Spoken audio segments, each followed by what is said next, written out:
अस्सलाम वालेकुम दोस्तों, तुसीं देख रहे हो मेरा पंजाब टीवी ते मैं तुहाडा मेज़बान मोहम्मद लतीफ़ खल। दोस्तों आ एक बाखड़ी गाय पहला वारा सूई, पिछे इसदे बच्चे ते हुण हाज़र टाइम इसदे थले 3 तो 3.5 किलो दुध दे।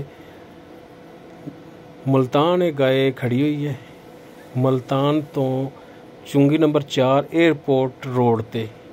नंबर मालकां दे उपर लोकेशन उपर है, जिस वीर दे गाय पसंद आवे और नंबर लोकेशन मालकां दा डायरैक्ट मालकां नाल राबता करके ते डायरैक्ट लोकेशन ते जाके वीर अपना जानवर चैक करके पास करके तसल्ली करके लियावन।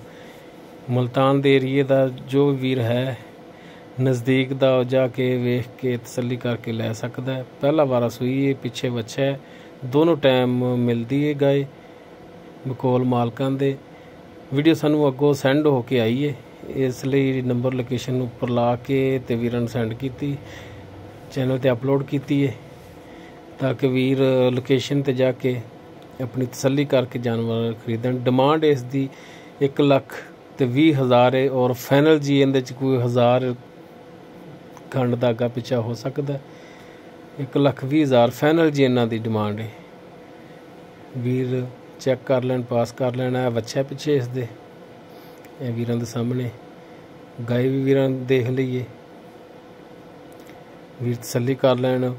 बाकी लोकेशन नंबर मालकां दा उपर है, हाजी फाजिल नाम इन्हां दा जिन्हां कोल गाय खड़ी।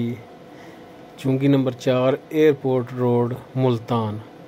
वीर उत्थे जाके तसल्ली कर सकदे ने जी।